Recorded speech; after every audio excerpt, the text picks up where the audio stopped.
नमस्कार दोस्तों, महाभारत के पात्रों की श्रृंखला में आज हम बात कर रहे हैं महाभारत के प्रमुख पात्र महान धनुर्धारी अर्जुन के जीवन परिचय के विषय में।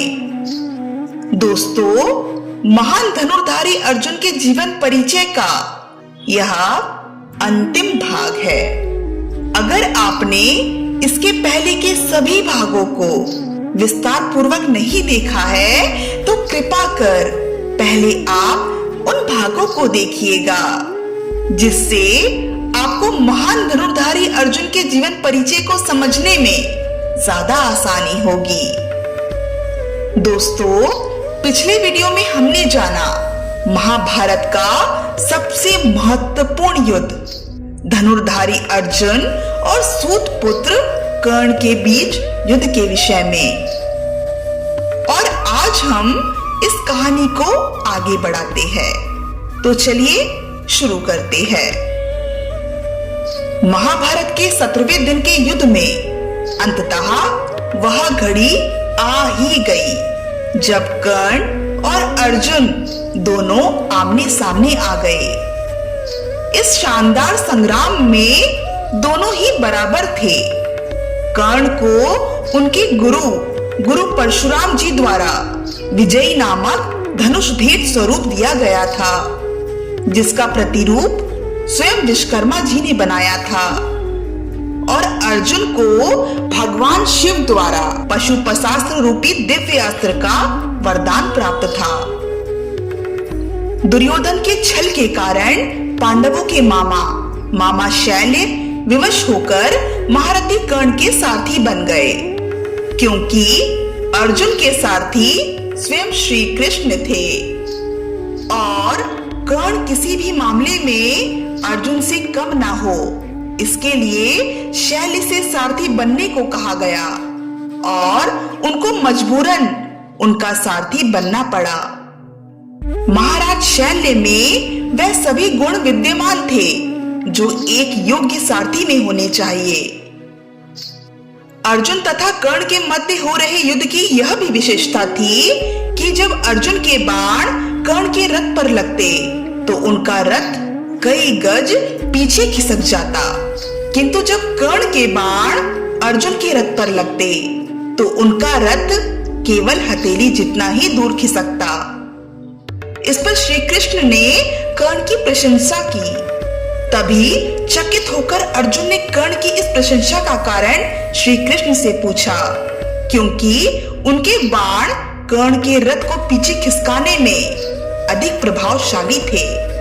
फिर भी श्री कृष्ण ने अर्जुन के स्थान पर कर्ण की प्रशंसा की। इस पर श्री कृष्ण ने अर्जुन से कहा, हे पार्थ, कर्ण के रथ पर केवल कर्ण और उनके सारथी शैल्य का भार है, किंतु तुम्हारे रथ पर तो स्वयं तुम, मैं और महाबली हनुमान भी विराजमान है, और तब भी कर्ण ने तुम्हारे रथ को कुछ बालिश्त पीछे खिसका दिया। श्री कृष्ण की बातों को सुनकर अर्जुन को चीजें समझ आई और उन्होंने भी कर्ण की प्रशंसा की। युद्ध में कर्ण ने कई बार अर्जुन के धनुष की प्रत्यंचा काट दी, किंतु हर बार अर्जुन पलक झपकते ही धनुष पर प्रत्यंचा चढ़ा लेते थे। इसके लिए कर्ण अर्जुन की प्रशंसा भी करते हैं और शैल्य से कहते हैं कि वह अब समझ गए हैं क्यों अर्जुन को सर्वश्रेष्ठ धनुर्धर कहा जाता है। कर्ण और अर्जुन ने दैवीय अस्त्रों को चलाने के अपने अपने ज्ञान का पूर्ण उपयोग करते हुए बहुत लंबा और घमासान युद्ध किया। कर्ण द्वारा अर्जुन का सिर धड़ से अलग करने के लिए नागास्त्र का भी प्रयोग किया गया, किंतु श्री कृष्ण द्वारा सही समय पर रथ को भूमि में थोड़ा सा धंसा लिया गया, जिससे अर्जुन बच गए। इससे नागास्त्र अर्जुन के सिर के ठीक ऊपर से उनके मुकुट को भेदता हुआ निकल गया। यद्यपि ये युद्ध गतिरोधक पूर्ण हो रहा था, किंतु कर्ण तब उलझ गए जब उनके रथ का एक पहिया धरती में धंस गया। वह खुद को दैवीय अस्त्रों के प्रयोग में भी असमर्थ पाते हैं, जैसा कि उनके गुरु परशुराम जी का श्राप था कि जब भी कर्ण को उनसे मिले दिव्य अस्त्रों की सबसे ज्यादा आवश्यकता होगी, वो उन अस्त्रों के प्रयोग करने की विधि ही भूल जाएंगे। और ठीक वैसा ही हुआ। जब कर्ण को गुरु परशुराम द्वारा मिले दिव्य अस्त्रों की सबसे ज्यादा आवश्यकता थी, तब वो उन अस्त्रों को चलाने की विधि ही भूल गए थे। फिर निराश होकर कर्ण अपने रथ के पहिए को निकालने के लिए नीचे झुकते हैं और अर्जुन से निवेदन करते हैं कि वो युद्ध के नियमों का पालन करते हुए कुछ देर के लिए उन पर बाण चलाना बंद कर दे। कर्ण के अनुरोध पर अर्जुन रुक जाते हैं और उनके रथ के पहिए का धरती से निकलने का इंतजार करते हैं। पर श्री कृष्ण अर्जुन को कर्ण पर प्रहार करने के लिए कहते हैं। इस पर अर्जुन श्री कृष्ण से कहते हैं, हे गोविंद, यह युद्ध नियमों के विरुद्ध है कि एक योद्धा बिना अस्त्रों के हो और दूसरा योद्धा उस पर प्रहार करे। इस पर श्री कृष्ण अर्जुन से कहते हैं, हे पार्थ, कर्ण को कोई अधिकार नहीं है कि वो इस समय युद्ध नियमों और धर्म की बातें करे, क्योंकि स्वयं कर्ण ने भी अभिमन्यु के वध के समय किसी भी युद्ध नियम और धर्म का पालन नहीं किया था। श्री कृष्ण ने आगे कहा कि धृतक्रीड़ा भवन में उनका धर्म कहाँ गया था जब उन्होंने द्रौपदी को पूरी कुरु राजसभा के समक्ष वैश्या कहा था। इसलिए अब उनको कोई अधिकार नहीं है कि वह किसी धर्म या युद्ध नियमों की बातें करे।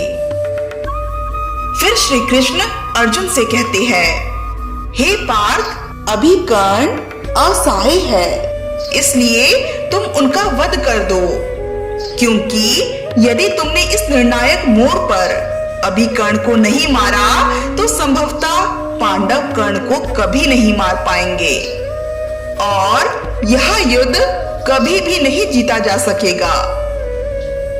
श्री कृष्ण की बातों को सुनकर ना चाहते हुए भी श्री कृष्ण की आज्ञा का पालन करते हुए अर्जुन ने एक दैव्य अस्त्र का प्रयोग करते हुए कर्ण पर प्रहार कर दिया, जिससे कर्ण की मृत्यु हो गई।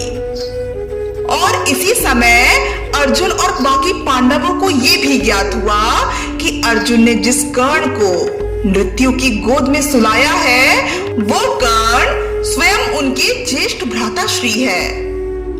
यह जानकर कि कर्ण उनके ज्येष्ठ भ्राताश्री है और उन्होंने अपने ज्येष्ठ भ्राताश्री पर प्रहार किया है, अर्जुन आश्चर्यचकित रह गए और बहुत गिलानी करने लगे।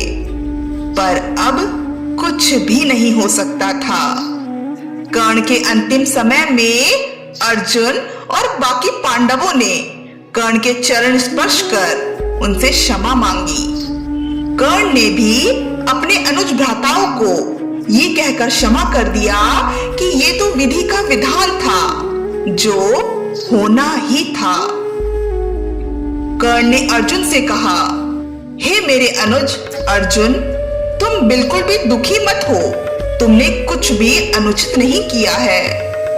तुम तो हमेशा से ही धर्म के साथ थे, इसलिए तुम्हारी विजय तो निश्चित थी और मैं ना चाहकर भी अधर्म के साथ था, तो मेरा अंत तो ऐसा होना ही था।